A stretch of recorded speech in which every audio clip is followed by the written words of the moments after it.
What is up, Aspire Leaders? Thank you so much for joining once again this week, but then also just for those listeners joining me this past month. So I want to shout out, obviously, the United States is the bulk of my listens, and folks in Texas, Illinois, South Carolina, Tennessee. Thank you so much for not only listening, but sharing out the podcast to other people, maybe your friends, your coworkers, and so on.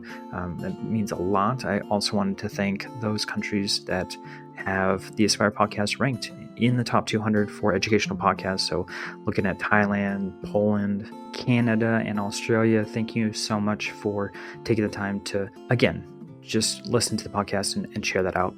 I do want to give kind of a charge or maybe ask for your help. Looking at Apple Podcasts, I've been stuck on 49 ratings and reviews. And I don't know why that bugs me, but I would love to get a 50th for the Aspire Lead podcast. So if you wouldn't mind taking a moment just to jump on there, if you enjoy the podcast, love to have that favorable rating and review. But right now, kind of stuck on 49. So if you can help me out, that would be wonderful.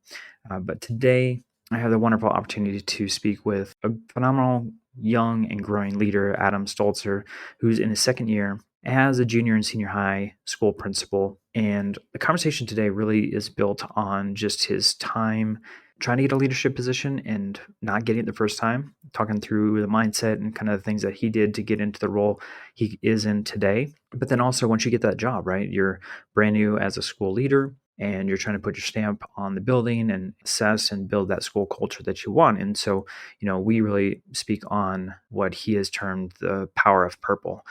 And this mantra has really been the centerpiece of his initiatives on the campus. So super excited to talk with him about his journey and how he has really become a servant as a leader and just some of the things that he's learned just in these last 2 years as a building principal.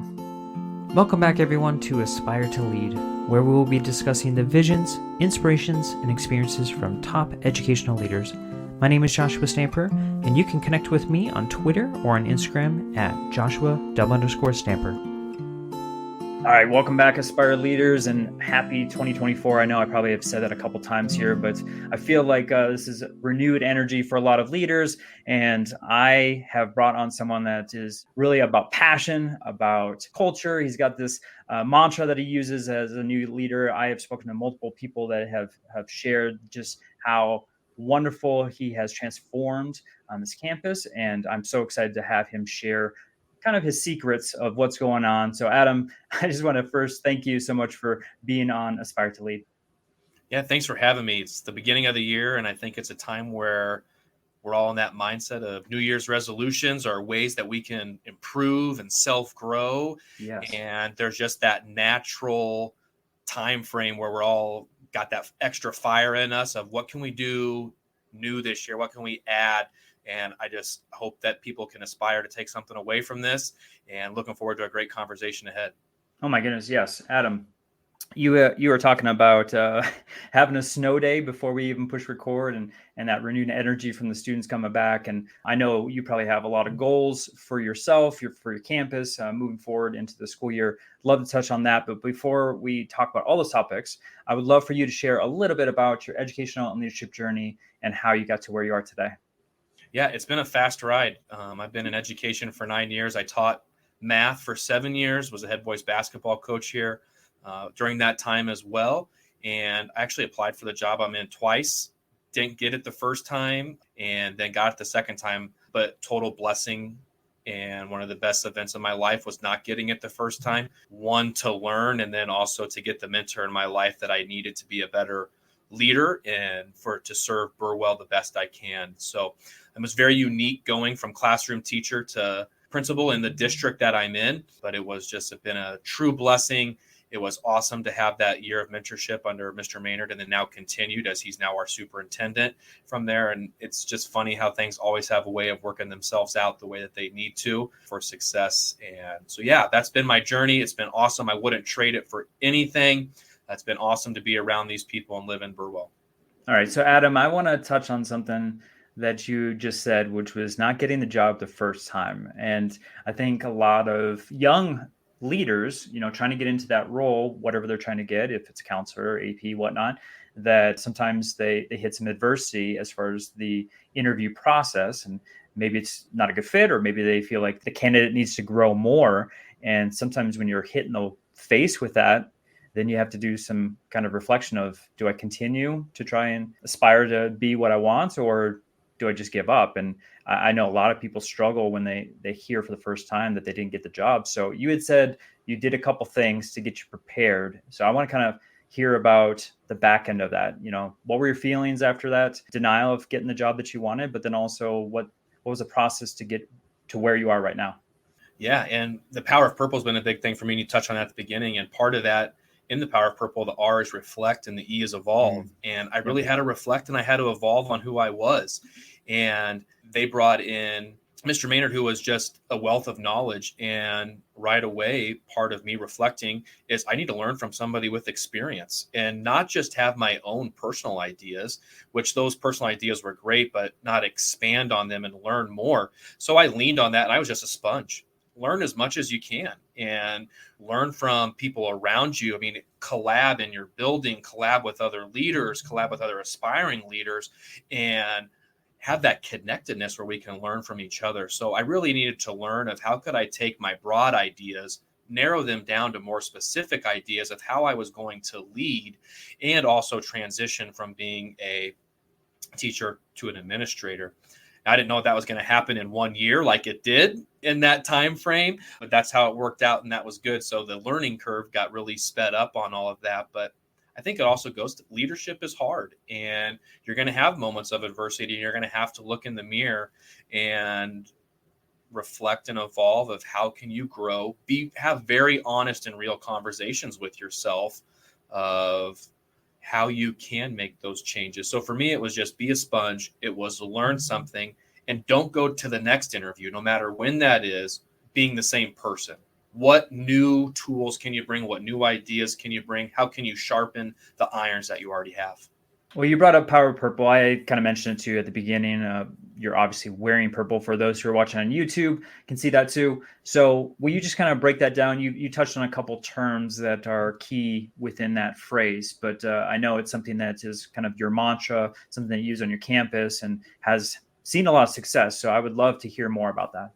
Yeah. So for me, it was I wanted to have what I kind of identified as leadership and how I wanted to lead my school, how I wanted to, when the going got tough, when you had those moments of adversity, when you have tough decisions, you can always go back to what is your leadership style, your leadership beliefs. And for me, it was passion, which led to unique, reflect, pride, leaving a legacy, and evolving.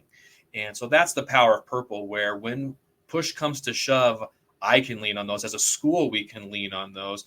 As a community, we lean on those. And it really has taken off. It's social media, putting it in emails, just talking about it, living about it. It's been really good. But I really don't think that you can teach passion. I think it's something that you either have or you don't. And I want to work daily to leave a legacy for our kids, that they had the best opportunity they could, that our staff could have the best opportunity they can. And knowing that every interaction that we have with young people, that we have with staff, is all about what legacy you're leaving. And that legacy is not what happens when you're here, but when you walk out the door, what's still going on? What's that legacy? What do they remember? What do they feel? You're a fairly young leader. I mean, you've been in the role for not too long. I can imagine that, taking over a building has its own struggles. And one of those is trying to kind of assess the school culture and then also put your own fingerprints on that. And I'm assuming that Power of Purple was a big component of that. I'm just curious how that's changed, maybe in a good way or a bad way. I don't know, as far as the school culture and what's that look like within, having this mantra, like you said, for the students, for the staff, and then also the community.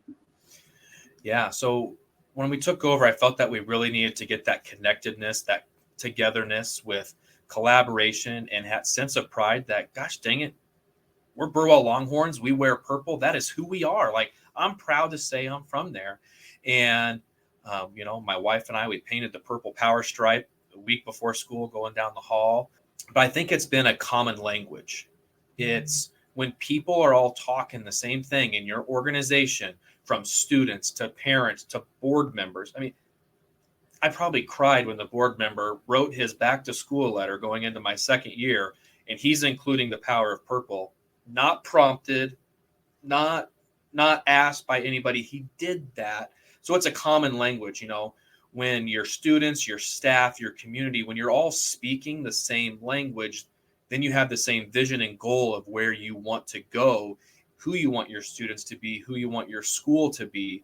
I mean, we've had teachers who have made projects where asking their kids of what the power of purple means to you and explain that and expand on that. Or what is your favorite word? So I don't think you can have a culture if you don't have the identity of where you want to go.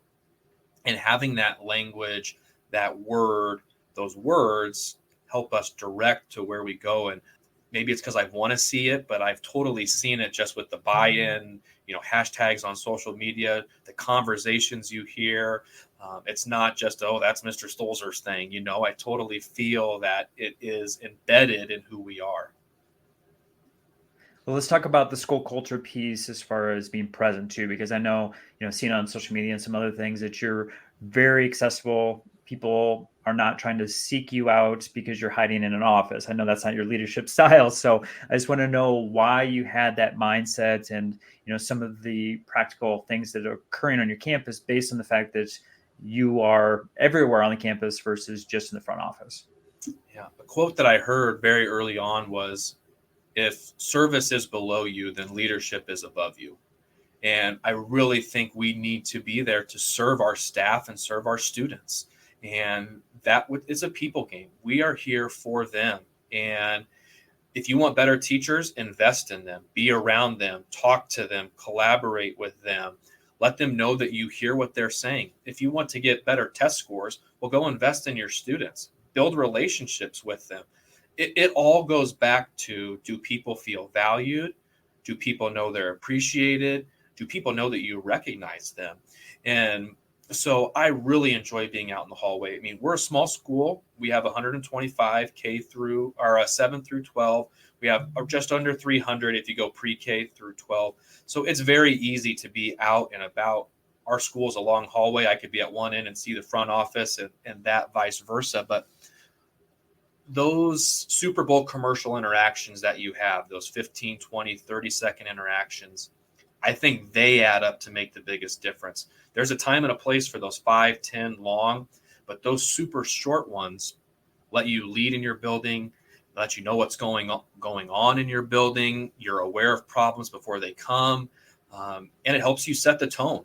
If you want a certain culture, lead from within. If you want people to talk to each other, say good morning to everybody that walks by. And people probably get tired. Mr. Stolzer, this is the 10th time you told me good morning, or hey, how's my day going? But those little conversations have to be starting modeling that. And I just don't think that you can put enough emphasis on being present and available for the people who need you when they need you. Well, and I guess there's a component of servanthood in that too. I love that quote that you just talked about as far as things beneath you. And, you talked about modeling. You probably want to be present and modeling the appropriate behavior and things that you want to see other folks do.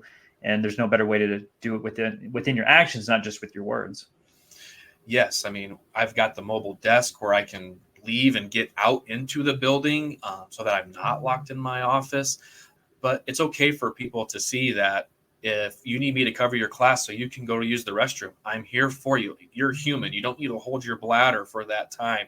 Or if you need to go get copies made, or if you need to go talk to a teacher or go talk to our resource teacher, like, I want to be there for those, because that's what makes the educational system flow, and knowing that you're supported. And it's not, I mean, I hate seeing on social media all the teacher stereotypes of, it's like, I don't have time to go to the bathroom. I don't have time to go make copies. Like, in today's education, that's where I need to support teachers. I need to be there for that, so that if you do need that time, I'm there. But also those students, I can interact with them in the hall, make sure that they're getting where they need. There was a kid who graduated last year, straight A, 4.0. And it's like, I think that's the most I've ever talked to the principal, where just having that. But it's getting to, if when you talk to the principal, it's not just about bad things. Your school, you can bring things to me and talk to me, and we can work together to solve this. We can write up a constitution so seniors can cut to the front of the line, and do different things. We can have fun with it. So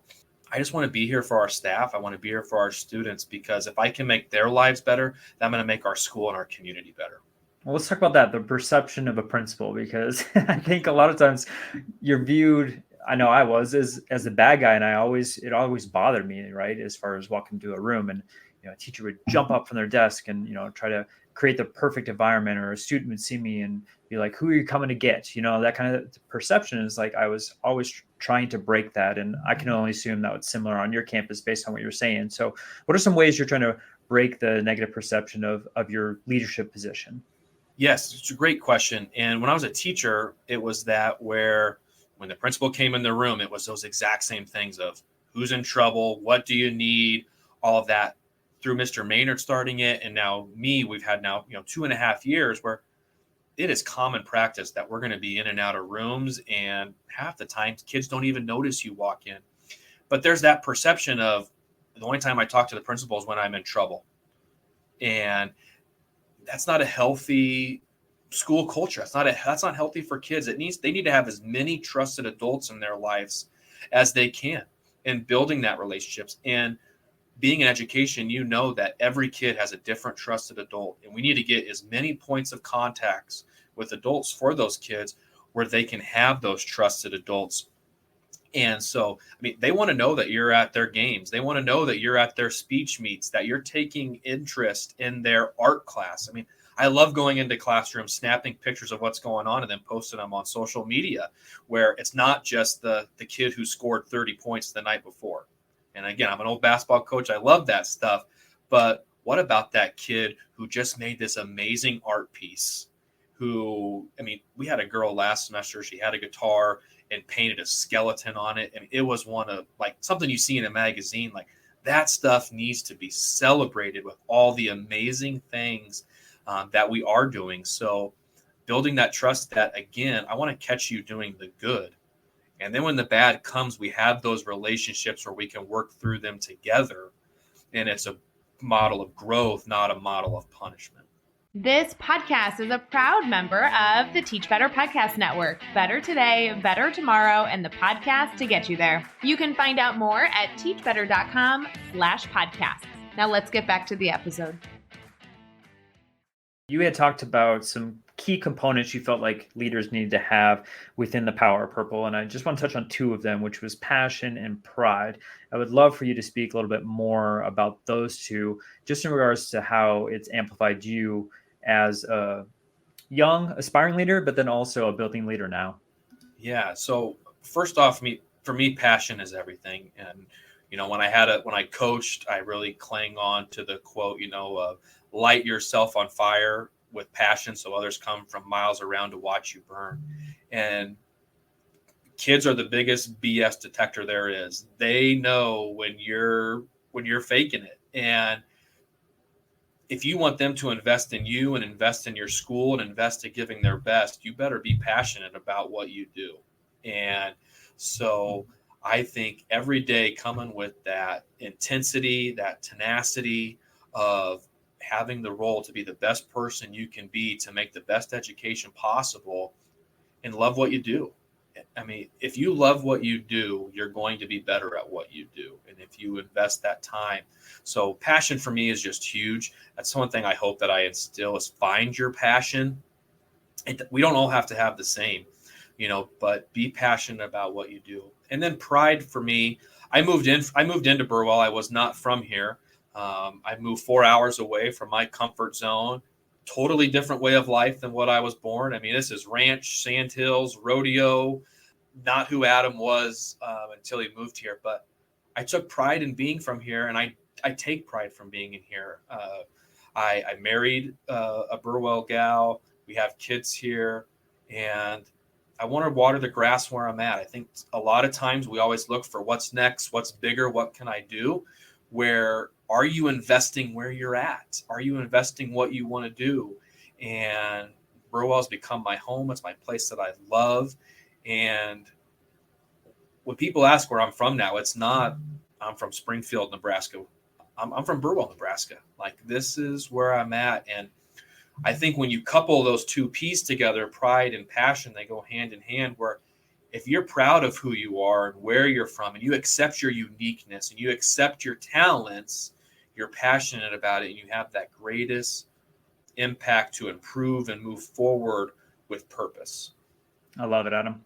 Well, I want to obviously have some actual items for our listeners because, I mean, we get folks that are listening that are trying to aspire to be something more than they currently are as far as their position. But then we also have some really wonderful and amazing current leaders. And so, it's wonderful for them to listen to our conversation today. But I also want them to have some actionable items. So if someone can do, something tomorrow or next week to enhance their leadership journey, what would you advise them to do? I think it's a natural one for being the beginning of the year is take the next step that you've wanted to take that you haven't taken. I took a step to move to a mobile desk this year. I wanted to increase my presence and availability. And I did that, but I did it with having someone behind me that could put a little wind behind my sails and my mentor. So find that person, but the step that you want to take in 2024, aspire to take that step to leave a legacy. Don't look back and regret that you didn't take a leap to try something new, to evolve. And I'm going back to those Power of Purple words there, but that's who I am. I hope if you listen to this, you take away like, these aren't just words on paper for me. Like they are who I am. So in 2024, evolve to leave a legacy where you model that you're going to take that step and try something new to better your practices, better your systems, and make you a better leader in 2024. All right, I'm going to put you on the spot because I had mentioned at the beginning, it's 2024 and New Year's resolutions are going on. We're building our goals for yourself, though. If you wouldn't mind giving an example, like for the Power of Purple and for your campus, like what is something that you're going to step out and do within your campus to, get you guys to the next step? Yeah, that's one that we're working on right now. I really want to be more intentional with my conversations with teachers where it's intentional feedback and that there's a plan and a purpose. I really want to make sure that we're on the same page. I'm supporting their goals and having those intentional conversations, not just, conversations, being way more intentional. Yeah, and that goes back to what you were talking about before with the servanthood, but then also the support as a building leader. And that's obviously evident in what you're talking about and the mission that you have. I'm super excited to see what's going on, moving forward on your campus. And, for Adam, if someone's not following you right now on social media, you are tweeting out stuff, you are posting stuff about your campus and what you're doing. And obviously that's going to be an inspiration for others. So I would love for my audience to connect with you some way, somehow, either through a website or through social media. So how can they do that? Yeah, X or formerly Twitter. I guess I don't know how long we have to keep saying formerly Twitter, Right? but Adam_Stolzer 28 would be the resource there, or just look up the Burwell Longhorns on Facebook or on Twitter at BHS Longhorns. We post a lot of stuff there. I think one of the biggest things in education is stealing things. I love to look at other schools and administrators' social media pages of what are they doing that we can do to add to us. So we'd love to have you follow us, and maybe you could take something away that aspires you to be a better leader in 2024. Yeah, we'll have that all on joshstamper.com. So Adam Stolzer will be, all the links, like he said, Facebook and whatnot will be on there. And then, of course, we have this on video for those who are listening on the podcast platforms on YouTube. You can go to Joshua Stamper. That's my channel, but also it's on the Teach Better page as that community is growing every single day. Adam, with that, man, I am so inspired by our conversation today. I'm super pumped to see what is going to go on with the Power of Purple. I know it's not just impacting your community, your students, your teachers, but also beyond that. And I know it's going to transform a lot of different campuses as people are kind of adopting the same things that you're doing. So with that, thank you for all that you're doing for education, but also thank you for your time today on Aspire to Lead. Hey, thanks for having me on. I totally appreciate it. It's these conversations get me going. So I'm like ready to go run through a brick wall right now and just go make a difference. So just thanks for having me on. Totally appreciate it.